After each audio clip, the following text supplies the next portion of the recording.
Okay, everybody, this is Sheets, and I'm going to be doing a quick MLB breakdown for tonight's Friday slate. It is a very, very big slate, but I'm not going to be around later. I'm not going to be able to record with Bobby a full breakdown game by game. So I'm going to share what has become my kind of way of doing these things, which is a very kind of brief, kind of top-down look at the slate. And this is still an early look. It's about it's the morning, let's put it that way. And so things can change and all of that. But you guys have seemed to enjoy this. And for those of you who don't have a full hour for a full breakdown, this could at least give you a head start with at least what I like and the way I might approach tonight's slate. So I'm going to be going off of my projection sheets, which are available on TrueDFS.com for premium members. And while I can't actually share them, that's the data I'm going to be providing, and the takes are just kind of based on that. And the other disclaimer is I might not end up actually playing any of my top plays, right? Because maybe they don't go well with the hitting. Like if my pitching is too chalky, I don't want to be with chalky stacks and things like that. And we've spoken about this before. So anyway, let's just get right to it. On the pitching side, I think there's an incredible standout here, at least for what I'm looking at right off the bat. And the ownership that I have for him is just got to be way too low. It's going to be very difficult for me to justify fading Ian Anderson. I mean, he's only 6,600. He's against Miami. He's projecting just tremendously well. And the way I have the pitchers ranked by what I call Sheets value score, the gap between him and the next guy is just insanely wide. So for me, I can't imagine building a lineup without him. The only thing I would say is that it's possible you don't need the savings. Okay. But I'm even looking at the raw points, and what I'm looking at, he even rates to get almost as many raw points as even the top guys. So for me, Ian Anderson is clearly the best play. And while I do have him right now at about 20% ownership, I can't imagine it being that low. So keep that in mind. You don't want to be playing the chalk pitching combination with the chalk stacks, which we'll get to in a little bit. But Ian Anderson for me is just clearly the best play. Now, with respect to the other pitchers, that's where it gets interesting, because I have two guys as right underneath him, not right underneath him. I have two guys significantly underneath him, but very close to one another. And then a little bit of a gap to about three others. And I want to go through the tiers this way. So the second group that I just kind of alluded to, I'm recording. The second group I kind of alluded to is number one is Carlos Rodone and also Framber Valdez. Okay. So Rodone at 10.3 and Valdez is, what was his price? His 9,100. So I have these two ranked relatively equally, but they both have different issues, and I'm going to get into that. So Valdez, he projects pretty well, and he's got a decent amount of safety because the Angels really just can't beat anybody and just can't do anything. But the thing is that he is not exactly the greatest fantasy performer. Valdez doesn't have that incredible strikeout upside that we kind of look for. So while, yes, I do have him ranked really high, it's not as if he's necessarily going to break the slate. We're going to get to a better example of someone who could actually be the top scorer and put up a ceiling in a minute. And the other guy that I mentioned, Carlos Rodone, he definitely has big strikeout upside. But the problem is that he's coming off of the injured reserve list. And from the few blurbs I've seen, it looks as though they might be very careful with him. I mean, I think they're in first place or whatever, and they're locked into not locked in, but they have no reason to let this guy roll 110 pitches. So while Rodone does have that big strikeout upside, he is somewhat limited by his innings, I believe. So, keep that in mind. Rodone and Valdez have as my second best, but they each have various issues. The next group is where it gets interesting. Well, it gets interesting. The next guy you have to talk about is Robbie Ray. I mean, he's just really put it all together this year. That inconsistency that we, grew to know him for seems to have taken a back seat to just almost an elite type of season. So Robbie Ray against Baltimore, he is the type of guy that's going to have, that big strikeout, slate winning upside. Now, he does not project from a value perspective quite as well as, again, Valdez and Rodone, but, he's definitely a more fantasy conducive performer. If that's the best phrase, probably not. So I have him at about 16% owned. I imagine that would be high. It's going to be higher too. I mean, if I had to guess, I would say that Ray, Ian Anderson it has to be the chalk build. Okay. I really don't feel as though Valdez and Rodone, I mean, I have them projected both 24% and Ray 16. I just don't see it. I mean, even though Baltimore is like better against lefties than they are against righties, there's just no way that, in my opinion, that Ray goes less owned than Rodone and Valdez. So I think Ian Anderson and Robbie Ray both, I think this is the best combination, and I think it is going to be the chalkiest. So what do you want to do if you want to get off of the chalk? Well, there are two other options. Well, I would say three other options. And two of them are kind of direct pivots off of Ian Anderson. And it's very dangerous because, as I said, Ian Anderson does rate to be the best play by a decent amount, but let's go through them. First one is going to be Herman Marquez or Marquis, whatever. He at 6,800 is an extremely strong play. He doesn't project all that great though. So it's possible that his ownership stays low. Like I right now have him projected at 7.5% ownership. And if that's actually the case, it does put you in an interesting decision, right? Because he does project much worse than Ian Anderson, but he's going to probably have like 1/5 of the ownership. So I do feel as though Marquis or Marquez does rate to be a very, very worthwhile pivot. The other pivot, which is really no one, I don't think anybody's going to play, is going to be Paul Blackburn from Oakland. He is 66, he's 6K, and he rates as a similar value to Marquis. Actually, rates is a little bit better, for me at least, fantasy value than Marquez. So if you want to pivot off of Ian Anderson, you could certainly play Marquez. You could certainly play Blackburn. And I know what some people are thinking is, why don't you play both and just fade all of the top pitchers?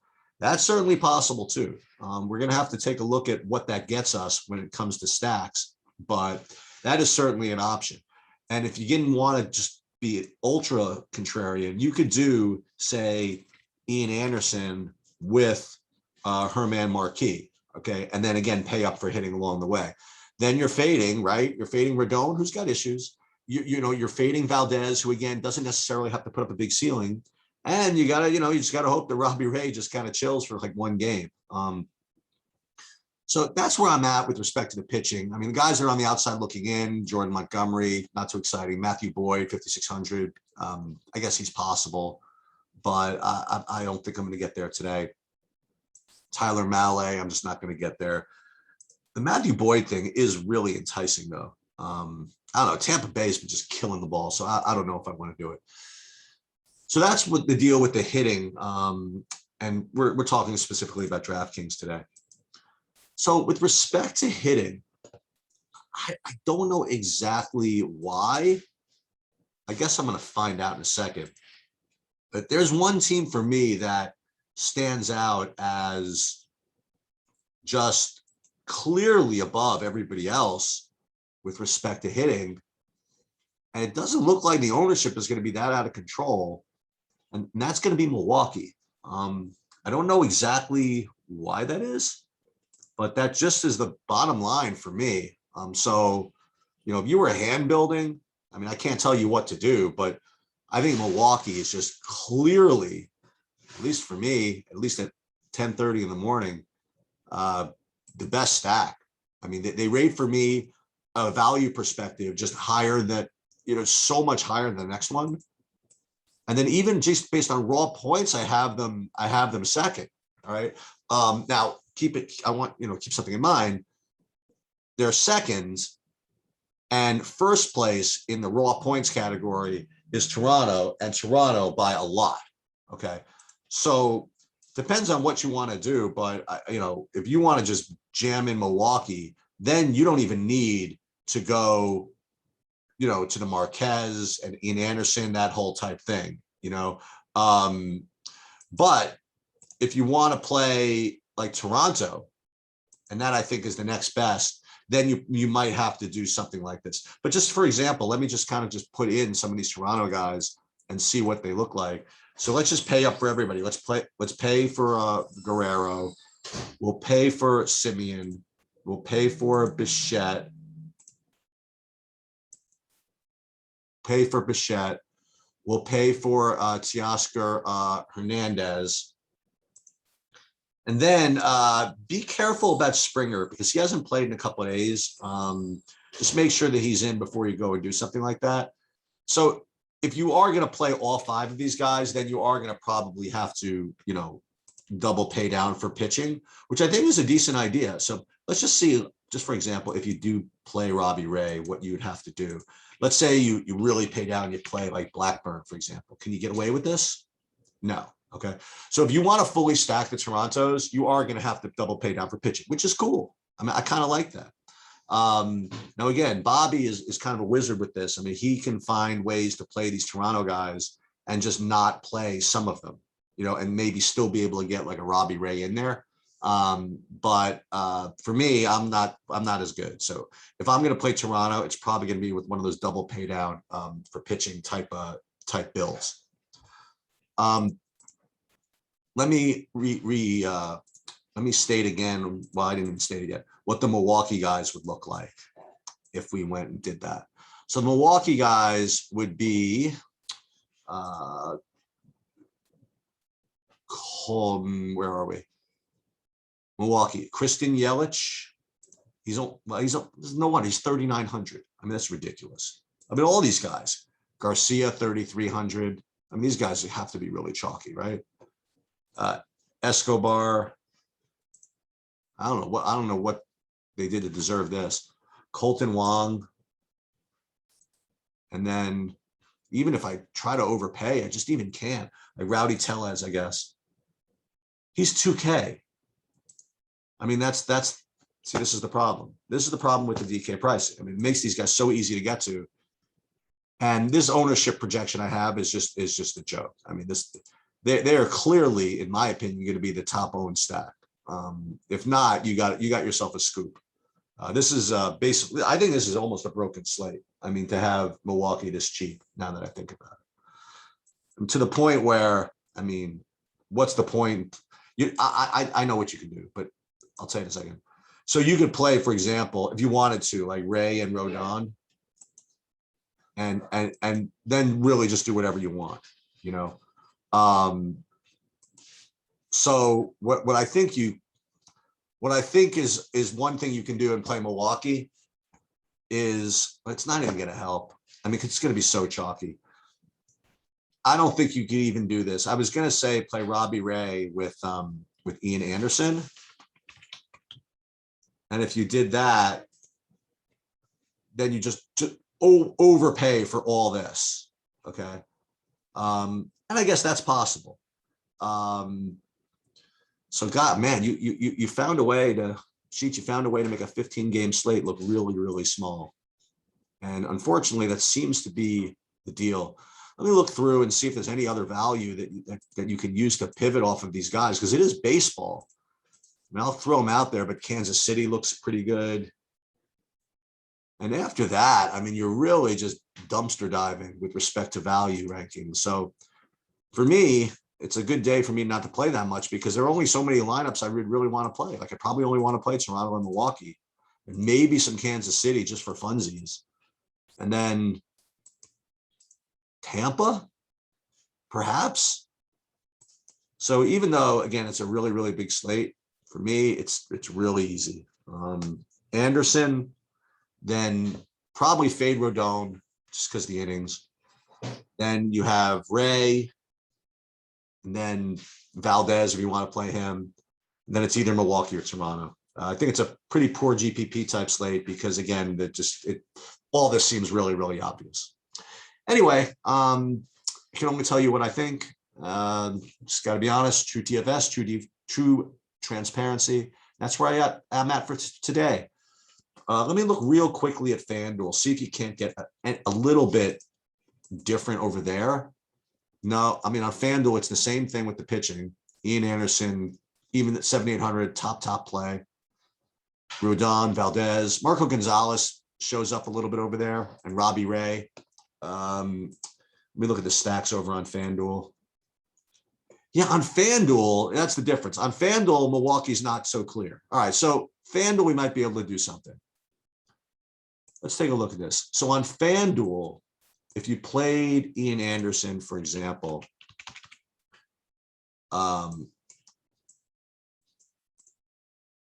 you don't have to play Milwaukee. Like I have Milwaukee as only a team here. Like I have Toronto as the best by leaps and bounds. And then I have a kind of a war between Tampa, Milwaukee, Minnesota comes into the mix there. Okay. And then kind of a drop down to guys like Houston, Kansas City. Okay. So what you could do over here if you wanted to is, okay, you want to build one here? Let's do it. So for Toronto, let's do the same thing. We'll put in Guerrero. We'll put in, again, just in case what's his name becomes scratched, we're going to leave off Springer. So we're going to go Teoscar, Simeon, Bichette, and then as a fourth guy, but we don't have Springer, so we're just going to leave this for now. Yeah, Guerrero, Simeon, Bichette, Hernandez. Okay, makes sense. Okay. And then at 24.75, I wonder if you could fill these guys in. You probably can. Let me see what the value situation looks like on Fanduel. Between Tampa, Milwaukee, let's have a Minnesota because Minnesota might be at least a little different. Let's take a look at Minnesota, see how they're priced. So Minnesota, now you won't be able to afford them. Donaldson's a little bit too expensive over here. What about, see other guys? You're not going to be able to get to Houston. Just for curiosity's sake, what is the Milwaukee price situation over here? Yeah, it's a little harder to get to these guys at least. So this is good. It at least forces you to make some kinds of decisions at some of these positions. What do you have at second base? I think you could play Simeon. You play Simeon at third. No, I think he has to be second or short. So yeah, so at least on Fanduel, they make it a little bit more difficult for you. So there, I would try to get this in, but it becomes a little more difficult. So you'd have to be a little more value conscious, like maybe take, I don't know. Let me just see. Let me take a look at how these guys rag. Maybe a couple of one-offs over here. Fanduel projection. Let me see who's a good third baseman over here. Donaldson 3,100, but then if I did that, it makes it hard. Maybe not. Let's see, Donaldson. Then we got to do 2,200, but I think there were a couple of Minnesotas that were in the outfield that were kind of cheap. Let's take a look at that again. Well, Ref Snyder is 2,200. Rooker's 2,400. Okay, so let's take a look. So let's put Rooker in the outfield at 2,400. So now we have 4,400. And then is there another really cheap outfielder I could use? I could use Luplow at 2,200. against a righty, against a lefty, which is obviously always really strong. I mean, against lefty, Matt Boyd. And who else could I put in the utility, just for the hell of it? Utility 2,200. They could play Luplow. I could play Ref Snyder, as I mentioned. So that's what we could do also. Okay. And let's just put this in just in case. Okay. All right. So we did make a little headway on FanDuel. DraftKings, it's just really, really chalky. And that's the bottom line. I'll talk to you guys later. Have a good weekend.